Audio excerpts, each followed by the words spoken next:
mhux se jgħixu f'tinda, imma se jgħixu fil-kontejners. L-awtorità tal-Ippjanar tikkonferma dak li ilu jgħid dan l-istazzjon.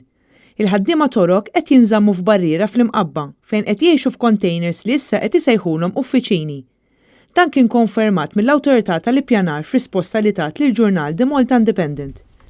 L-istess awtorità ftit tal-jiem ilu allegat li ma kienx hemm evidenza ta' nies li kienu qed jorqdu fit-tinet jew fil-kontejners. Iżda dawn kienu qed jagħmlu użu minn strutturi li kienu jintużaw bħala uffiċini. Iżda kif ilu ġimgħat li żvela Net News, il-kontejners kienu qed jintużaw minn dawn il-ħaddiema Torok sabiex jorqdu fihom.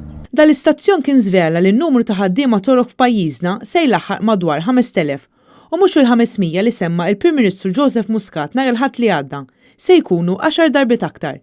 Dan l-hekk imsejjaħ villaġġ ġol barriera fil-limiti tal-Imqabba ġie ppjanat sabiex jilqa' fih ħaddiema Torok tal-kostruzzjoni li qed ikunu mpurtati f'pajjiżna u jitħallsu pagi miżeri ta' €4.50 fis-siegħa. Fost l-oħrajn dawn il-ħaddiema se jkunu qed jaħdmu fuq il-bini ta' torri ta' uffiċini fuq is-sit tal-Lukanda Fortina f'Taslima. It-Torok se jkunu qed jaħdmu wkoll fuq il-bini tal-estensjoni f'San Vincenz de Paul kif ukoll fuq il-proġett tas-City Center f'San Ġiljan. Il-wasla ta' qatt ta' ħaddiema barranin f'setturi differenti qed joħloq tħassib dwar kif dan qed jaffettwa l-pagi tal-Maltin. Dan għaliex u fatt magħruf li l-ħaddiema barranin minn pajjiżi inqas żviluppati minn Malta jaċċettaw pagi u kundizzjonijiet ferm iktar baxxi minn dawk li jistennew il-Maltin. U dan għalhekk qed jissarraf fiż-żamma ta' pagi baxxi għal ħaddiema Maltin.